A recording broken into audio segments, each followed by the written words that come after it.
Hello दोस्तों, welcome back to my YouTube channel. आप सभी का एक बार फिर से चैनल पे स्वागत है। दोस्तों, आज का ये हमारा वीडियो है सिंटैक्स यानी सब्जेक्ट वर्ब एग्रीमेंट से।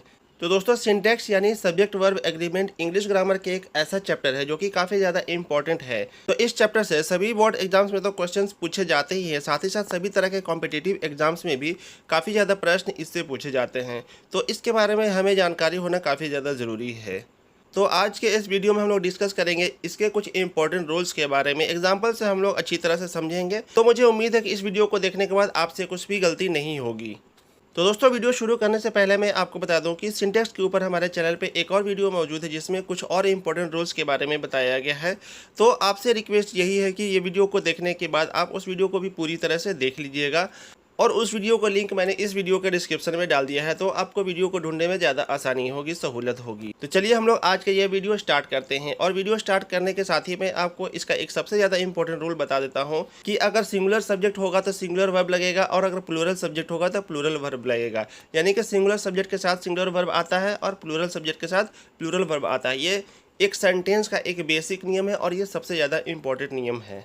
तो चलिए अब हम लोग बिना टाइम वेस्ट किए आज का ये वीडियो स्टार्ट करते हैं और कुछ और इंपॉर्टेंट रूल्स के बारे में हम लोग बात करेंगे, चर्चा करेंगे, डिस्कस करेंगे। तो सबसे पहला रूल यहाँ पे ये है कि everyone, someone, nobody, everybody, somebody, known तथा ईच वन के बाद सिंगुलर वर्ब आता है। इसको हम लोग कुछ एग्जांपल से देखते हैं तो हमें पूरी तरह से समझ में आ जाएगा। जैसे कि एवरीवन इज प्लेइंग, आप लोग यहाँ पे देख सकते हैं कि एवरीवन के साथ सिंगुलर वर्ब यानी कि इज का यूज़ किया गया है। समवन वाज देयर, यहाँ पे देख सकते हैं आप लोग समवन के साथ वाज सिंगुलर वर्ब का यूज़ किया गया है। नोबडी हैज़ ए बुक, यहाँ पे भी हैज़ का इस्तेमाल किया गया, सिंगुलर वर्ब है जो कि। एवरीबडी इज हैप्पी, यहाँ पे भी इज का इस्तेमाल किया गया जो कि सिंगुलर वर्ब है। Somebody was there, no one was in the class, यानी कि कहने का मतलब यह है कि everyone, someone, nobody, everybody, somebody, no one और ईच वन अगर सेंटेंस में आते हैं तो इनके साथ सिंगुलर वर्ब का यूज़ किया जाता है। आगे है आइदर ऑफ, ईच ऑफ तथा नाइदर ऑफ के बाद सब्जेक्ट प्लूरल रहता है किंतु वर्ब सिंगुलर आता है। तो आप लोगों को यहाँ पे ध्यान देना है कि अगर सेंटेंस में रहता है आइदर ऑफ, ईच ऑफ या नाइदर ऑफ, तो वहाँ पे जो सब्जेक्ट होगा वो प्लूरल नंबर में होगा, लेकिन जो वर्ब होगा वो सिंगुलर नंबर में होगा। आइए इसको एग्जाम्पल से समझते हैं। तो पहला एग्जाम्पल है each of the girls has a watch. यहाँ पे आप लोग देख सकते हैं कि ईच ऑफ के बाद जो गर्ल्स यानी कि जो सब्जेक्ट है वो प्लूरल नंबर में है, लेकिन यहाँ पे जो वर्ब यूज़ किया गया है जो वो सिंगुलर नंबर में है। Either of the books is good, यहाँ पे भी आप लोग देख सकते हैं कि आइदर का यूज़ किया गया है, उसके बाद जो सब्जेक्ट यानी कि बुक्स है वो प्लूरल में है और इज जो वर्ब है वो सिंगुलर में है। तो कहने का मतलब ये है कि आइदर ऑफ, ईच ऑफ और नाइदर ऑफ के बाद सब्जेक्ट प्लूरल रहता है लेकिन वर्ब वहाँ पे सिंगुलर आता है। यहाँ पे ये वाला नियम सिंगुलर के साथ सिंगुलर और प्लूरल के साथ प्लूरल वर्ब वाला नियम यूज़ नहीं होगा। ये कुछ एक्सेप्शंस होते हैं, ये कुछ इसके इंपॉर्टेंट रूल्स होते हैं, इसलिए हम लोगों को इनके बारे में जानना जरूरी है ताकि हम लोग गलतियाँ कम से कम करेंगे। आगे चलते हैं हम लोग many of, several of, a few of, two of तथा दी मेजोरिटी ऑफ के बाद सब्जेक्ट तथा वर्ब दोनों प्लूरल होते हैं। तो कह रहा है कि many of, several of, a few of, two of तथा मेजोरिटी ऑफ के बाद जो सब्जेक्ट होता है वो प्लूरल होता है और साथ ही साथ वर्ब भी प्लूरल होता है। जैसे कि एग्जांपल से मैं आपको बताता हूँ, many of the girls are tall. आप लोग यहाँ पे देख सकते हैं कि मेनी ऑफ के बाद जो गर्ल्स यानी कि सब्जेक्ट है वो प्लूरल में है, इसलिए यहाँ पे वर्ब भी प्लूरल में हुआ। Six of the girls were ill, यहाँ पर भी देख सकते हैं आप लोग कि सिक्स ऑफ द गर्ल्स यानी कि गर्ल्स सब्जेक्ट प्लूरल में है, तो यहाँ पे वर्ब भी वेयर प्लूरल में यूज़ किया गया है। Two of the boys have gone home, यहाँ पे भी आप लोग देख सकते हैं कि सब्जेक्ट भी प्लूरल है और वर्ब भी प्लूरल है। Several of the pupils were ill, यहाँ पे भी आप लोग देख सकते हैं कि सब्जेक्ट भी प्लूरल है और वर्ब भी प्लूरल है। आगे बढ़ते हैं, अगर वाक्य का सब्जेक्ट केवल द मेजोरिटी है तो आप सिंगुलर वर्ब का प्रयोग करें या प्लूरल का, दोनों करेक्ट माना जाता है। जैसे कि द मेजोरिटी वेयर या was in favour of the proposal. तो यहाँ पे ये कह रहा है कि अगर सब्जेक्ट केवल दी मेजोरिटी है तो वहाँ पे सिंगुलर वर्ब का यूज़ किया जाए या फिर प्लूरल वर्ब का, दोनों करेक्ट माना जाता है। दोनों में से कोई भी सही होगा, कोई भी गलत नहीं होगा। जैसे कि एग्जाम्पल में बताया गया कि द मेजोरिटी वेयर या was favour of the proposal. तो यहाँ पे देख सकते हैं आप लोग कि वेयर का भी यूज़ किया गया और वाज का भी प्लूरल किया गया, दोनों क्या होगा, करेक्ट हो जाएगा, दोनों सही हो जाएगा। आगे चलते हैं, हाफ ऑफ द के बाद अगर काउंटेबल नाउन रहे तो वह नाउन प्लूरल होता है तथा उसके साथ प्लूरल वर्ब आता है। अगर हाफ ऑफ द सेंटेंस में रहे और उसके बाद काउंटेबल नाउन आया, काउंटेबल नाउन का मतलब हुआ कि जिस नाउन को हम लोग गिन सकते हैं, तो वहाँ पे जो नाउन होगा वो प्लूरल होगा और वर्ब भी जो होगा वो प्लूरल होगा। कैसे? Half of the mangoes are good. आप लोग यहाँ पे देख सकते हैं कि मैंगोज यहाँ पे काउंटेबल नाउन है, हम लोग मैंगो यानी कि आम को गिन सकते हैं, तो ये प्लूरल नंबर में है और इसलिए यहाँ पे जो वर्ब यूज़ किया गया आर वो भी प्लूरल में है। Half of the boys are here, यहाँ पे भी आप लोग देख सकते हैं कि बॉयज़ प्लूरल में है और आर जो यहाँ पे वर्ब यूज़ किया गया है वो भी प्लूरल में है। आगे चलते हैं, हाफ ऑफ द के बाद अगर अनकाउंटेबल नाउन रहे, अनकाउंटेबल का मतलब हो गया कि जिस नाउन को हम लोग गिन नहीं सकते हैं, जैसे कि लैंड, मिल्क, वाटर वगैरह वगैरह, ये सब अनकाउंटेबल नाउन होते हैं। तो हाफ ऑफ द के बाद अगर अनकाउंटेबल नाउन रहे तो उसके बाद वर्ब जो आता है वो सिंगुलर होता है, सिंगुलर वर्ब का यूज़ किया जाता है। जैसे कि half of the land is cultivated, half of the milk was there. आप लोग यहाँ पे देख सकते हैं एग्जांपल में, लैंड यानी कि ज़मीन अनकाउंटेबल नाउन है, तो इसलिए यहाँ पे जो वर्ब यूज़ किया गया है वो सिंगुलर में होगा। Half of the milk was there, milk जो है वो अनकाउंटेबल होता है, इसलिए यहाँ पर भी वाज यानी कि सिंगुलर वर्ब का यूज़ किया गया है। तो चलिए दोस्तों, हम लोग वीडियो में आगे बढ़ते हैं, कुछ और इंपॉर्टेंट नियम्स के बारे में जानकारी हासिल करते हैं। अगर सिंगुलर सब्जेक्ट्स एंड से जुड़े हों तथा उनके पहले एवरी, ईच या नो रहे तो वर्ब सिंगुलर होता है।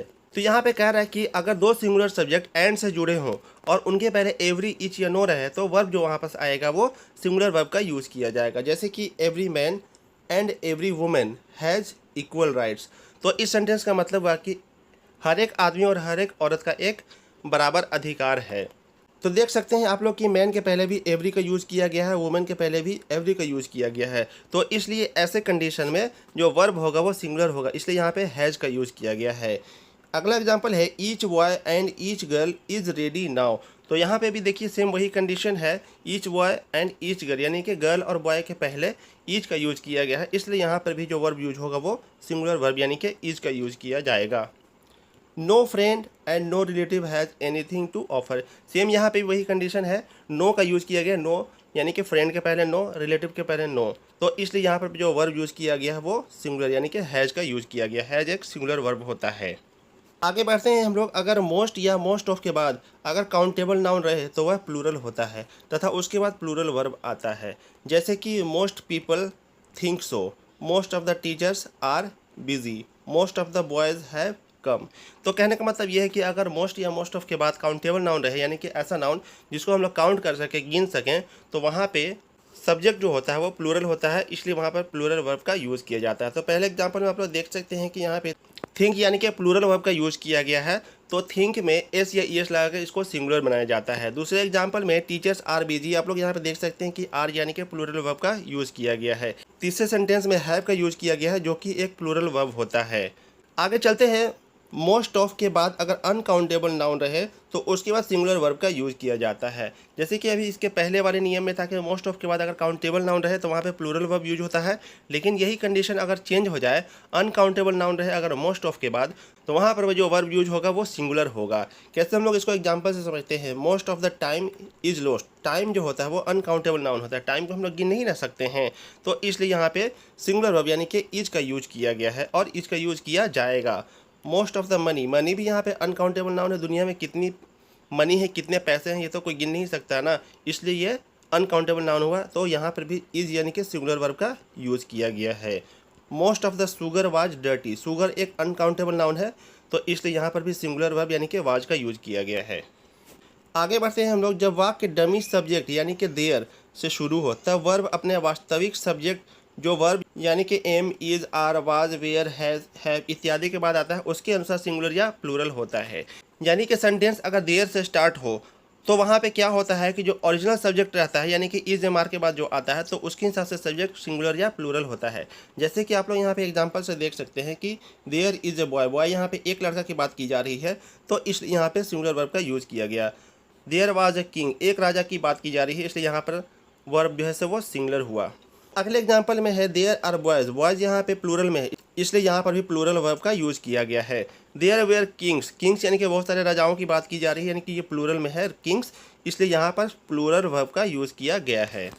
तो चलिए हम लोग आगे बढ़ते हैं, कुछ और इंपॉर्टेंट नियम्स के ऊपर डिस्कस करते हैं। तो अगला है people, folk, gentry, vermin, cattle तथा पुलिस प्लूरल नाउन्स है, इनके साथ प्लूरल वर्ब का यूज़ किया जाता है। यानी कि ये जो वर्ड्स है पीपल, फोक, जेंट्री, वर्मिन, कैटल तथा पुलिस प्लूरल है, इसलिए इनके साथ प्लूरल वर्ब का यूज़ किया जाएगा। तो इसके साथ एक और कंडीशन ये है कि इनमें एस या ई एस लगाकर इनका फिर से प्लूरल नहीं बनाया जाता है। तो आइए हम लोग इसको एग्जाम्पल से समझते हैं। These people are something complaining, यहाँ पे देख सकते हैं आप लोग प्लूरल वर्ब है, इसलिए आर यानी कि प्लूरल वर्ब का यूज़ किया गया है।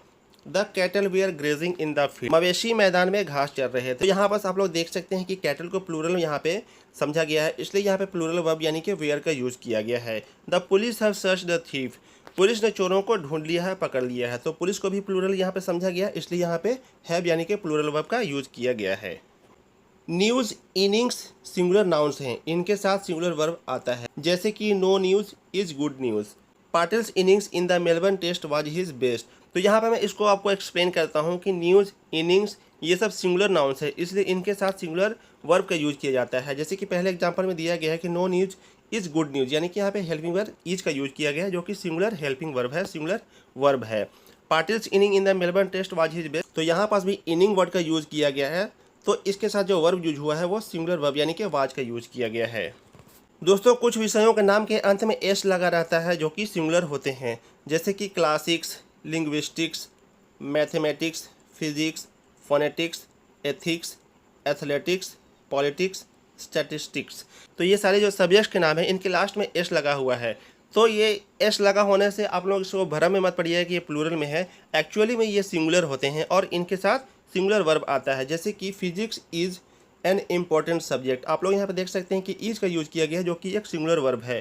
फिजिक्स के बाद politics has no attraction for me, तो पॉलिटिक्स भी यहाँ पे सिंगुलर है, इसलिए इसके साथ सिंगुलर वर्ब हैज़ का यूज किया गया है।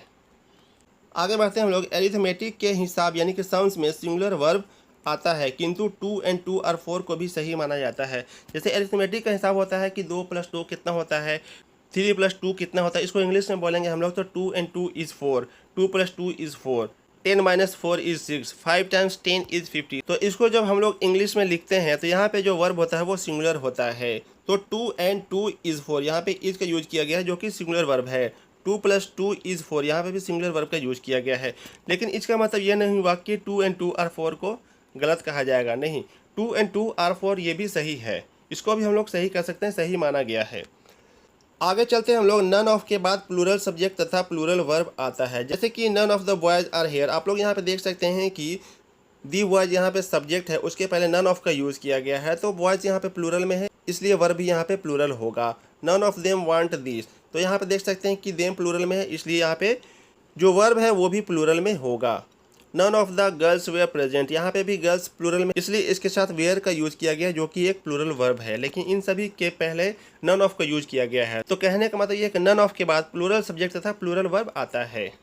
आगे चलते हैं। वन ऑफ के बाद प्लूरल सब्जेक्ट किंतु सिंगुलर वर्ब आता है, क्योंकि वाक्य का सब्जेक्ट वन होता है। One of plus plural subject plus singular verb, जैसे कि one of the player is still there. तो इसमें यह कहा जा रहा है कि वन ऑफ के बाद प्लूरल सब्जेक्ट किंतु सिंगुलर वर्ब आता है, क्योंकि वाक्य का सब्जेक्ट वन होता है, वन का मतलब एक होता है, इसलिए यहाँ पे जो सब्जेक्ट होगा वो प्लूरल होगा, लेकिन वर्ब जो है से वो सिंगुलर आता है। तो एग्जाम्पल से मैं आपको बता देता हूँ कि one of the players is still there, one of the teachers is so young, one of the boys has a bicycle. तो आप लोग यहाँ पे देख सकते हैं कि वन ऑफ के बाद जो सब्जेक्ट है यानी कि प्लेयर वो प्लूरल में है, लेकिन वर्ब सिंगुलर में है। यहाँ पे भी जो सब्जेक्ट है वो प्लूरल में है टीचर्स, लेकिन वर्ब है सिंगुलर यानी कि इज का यूज किया गया है। यहाँ पे भी एग्जांपल में बॉयज प्लूरल में है, लेकिन सब्जेक्ट हैज का इस्तेमाल किया गया, जो कि सिंगुलर वर्ब है। वीडियो में आगे है मच तथा मच ऑफ के बाद अनकाउंटेबल नाउन तथा सिंगुलर वर्ब आता है। तो सेंटेंस में अगर मच या मच ऑफ रहे तो उसके बाद अनकाउंटेबल नाउन आता है तथा वर्ब जो होता है वो सिंगुलर होता है, जैसे कि मच टाइम इज लॉस्ट। यहाँ पे आप लोग देख सकते हैं कि टाइम जो है से वो अनकाउंटेबल नाउन है, लेकिन यहाँ पे जो वर्ब का यूज़ किया गया है वो सिंगुलर है। मच ऑफ के बाद भी यहाँ पे फ्लोर का यूज़ किया गया, जो कि अनकाउंटेबल नाउन है, लेकिन यहाँ पे जो वर्ब है इज वो सिंगुलर वर्ब का यूज़ किया गया है। ए नंबर ऑफ, जिसका मतलब होता है बहुत, इसको प्लूरल माना जाता है, इसके साथ प्लूरल सब्जेक्ट तथा प्लूरल वर्ब आता है। ए नंबर ऑफ, जिसका मतलब होता है कि बहुत, इसको प्लूरल माना जाता है, तो इसलिए इसके साथ प्लूरल सब्जेक्ट तथा प्लूरल वर्ब आता है, जैसे कि a number of boys are there. तो यहाँ पे आप लोग देख सकते हैं कि जो ए नंबर ऑफ के बाद जो सब्जेक्ट है बॉयज़ वो प्लूरल में है, इसलिए वर्ब भी यहाँ पे प्लूरल में यूज़ किया गया है, आर का यूज़ किया गया है। अ number of girls have come, तो यहाँ पे भी सेम वही कंडीशन है, गर्ल्स जो है सब्जेक्ट वो प्लूरल में है, इसलिए यहाँ पे वर्ब भी प्लूरल का यूज़ किया गया है, हैव का यूज़ किया गया है, जो कि एक प्लूरल वर्ब है। दी नंबर ऑफ यानी संख्या को सिंगुलर माना जाता है, इसके बाद आने वाला नाउन प्लूरल होता है, किंतु वर्ब हमेशा सिंगुलर रहता है, जैसे कि the number of boys is 10। तो इसमें यह कहा जा रहा है कि द नंबर ऑफ, यानी कि इसका मतलब ये संख्या को सिंगुलर माना जाता है, लेकिन इसके बाद जो नाउन आता है वो प्लूरल होता है, किंतु वर्ब हमेशा सिंगुलर रहता है। तो इसको हम लोग एग्जाम्पल से समझते हैं। The number of boys is 10, तो यहाँ पे देख सकते हैं आप लोग द नंबर ऑफ के बाद बॉयज़ जो है सो वो प्लूरल में है, लेकिन वर्ब जो है सो वो सिंगुलर में है, इसको सिंगुलर में रखा गया है, इसको सिंगुलर में यूज़ किया जाता है। The number of mangoes is 50। यहाँ पे जो सब्जेक्ट है मैंगोज वो प्लूरल में है, लेकिन जो वर्ब है वो सिंगुलर में है, इज़ का यूज़ किया गया है। अ लॉट ऑफ इसका मतलब होता है बहुत, लॉट्स ऑफ इसका मतलब ये होता है बहुत, अ ग्रेट डील ऑफ इसका मतलब भी बहुत ही होता है, तथा प्लेंटी ऑफ इसका मतलब भी बहुत होता है। इन सब के बाद जब प्लूरल काउंटेबल नाउन रहता है तब उसके साथ वर्ब भी प्लूरल होता है। यानी कहने का मतलब यह है कि इस तरह के वर्ड्स अगर सेंटेंस में आते हैं जैसे कि ए lot of, lots of, a great deal of तथा प्लेंटी ऑफ, तो इनके बाद जो प्लूरल काउंटेबल नाउन रहता है उसके साथ वर्ब भी प्लूरल ही होता है। जैसे कि ए lot of boys like it, यहाँ पे ए लॉट ऑफ के बाद बॉयज़ यानी कि प्लूरल का यूज़ किया गया है, इसलिए वर्ब भी प्लूरल में ही होगा। Lots of boys like it, तो यहाँ पे भी आप लोग देख सकते हैं कि बॉयज़ यानी कि प्लूरल में है, इसलिए यहाँ पे वर्ब प्लूरल होगा। लाइक का यूज़ किया गया है, इसको सिंगुलर बनाने के लिए इसमें एस या ई एस लगाया जाता है। A great deal of things are there, तो यहाँ पे आप लोग देख सकते हैं कि ग्रेट डील ऑफ के बाद थिंग्स जो है सो प्लूरल में है, इसलिए वर्ब भी यहाँ पे प्लूरल में यूज़ किया गया है, आर का यूज़ किया गया है। Plenty of apples were on the table, तो यहाँ पे आप लोग देख सकते हैं कि प्लेंटी ऑफ के बाद एप्पल्स यानी कि प्लूरल में है, तो इसलिए यहाँ पे वर्ब वेयर का यूज़ किया गया है जो कि प्लूरल में है, प्लूरल वर्ब है were. A lot of, lots of, a great deal of तथा प्लेंटी ऑफ के बाद अगर अनकाउंटेबल नाउन रहता है तो वर्ब सिंगुलर माना जाता है। इसके पहले जो कंडीशन था कि इन सभी वर्ड्स के बाद अगर काउंटेबल नाउन रहता है तो वहाँ पे वर्ब होता है प्लूरल, लेकिन जब अनकाउंटेबल नाउन रहे तो यहाँ पे वर्ब होता है सिंगुलर। जैसे कि a lot of T is in the cup, यानी कि कप में काफ़ी सारा, बहुत सारा चाय है, तो यहाँ पे देखिए अ लॉट ऑफ के बाद टी का यूज़ किया गया है जो कि अनकाउंटेबल नाउन है, इसलिए यहाँ पे जो वर्ब यूज़ किया गया है वो सिंगुलर होगा। Lots of sugar was there, यहाँ पे भी हम लोग देख सकते हैं कि लॉट्स ऑफ के बाद शुगर का यूज़ किया गया जो कि अनकाउंटेबल नाउन है, इसलिए यहाँ पे सिंगुलर वर्ब यानी कि वाज का यूज़ किया गया है। A great deal of time is lost, यहाँ पर भी देख सकते हैं कि अ ग्रेट डील के बाद टाइम का यूज़ किया गया है जो कि अनकाउंटेबल नाउन है, इसलिए यहाँ पे जो वर्ब यूज़ किया जाएगा इज़ यूज होगा जो कि सिंगुलर वर्ब होगा। There is plenty of water in the glass, the plenty of के बाद वाटर का यूज किया गया जो कि ऑल्सो एक अनकाउंटेबल नाउन है, तो यहाँ पे भी जो वर्ब यूज किया जाएगा वो सिंगुलर होगा। यहाँ पे इज छूट गया है, आप लोग यहाँ पे नोट डाउन कर लेंगे इसको, तो सेंटेंस हो जाएगा there is plenty of water is in the glass, is यानी कि सिंगुलर वर्ब का यूज किया जाएगा। तो दोस्तों ये थे आज के इस वीडियो के सिंटेक्स यानी सब्जेक्ट वर्ब एग्रीमेंट के कुछ सबसे ज़्यादा इंपॉर्टेंट रूल्स। उम्मीद है आप लोगों को समझ में आया होगा। आप लोगों को कोई दिक्कत समझ में आती है तो आप लोग वीडियो को रिपीट करके दोबारा से देख सकते हैं, उम्मीद है आप लोगों को समझ में आ जाएगा। तो दोस्तों अब क्या करना है कि आपको अगर वीडियो पसंद आता है तो वीडियो को एक लाइक कर दीजिए, एक प्यार से कमेंट कर दीजिए, और अगर आप लोग चैनल पर नए हैं तो चैनल को सब्सक्राइब करना काफ़ी ज़्यादा ज़रूरी है, इससे हमें काफ़ी ज़्यादा मोटिवेशन मिलती है। तो दोस्तों हम आपसे मिलेंगे अगले वीडियो में। यहाँ तक वीडियो देखने के लिए आपका बहुत बहुत धन्यवाद। Thank you so much. जय हिंद।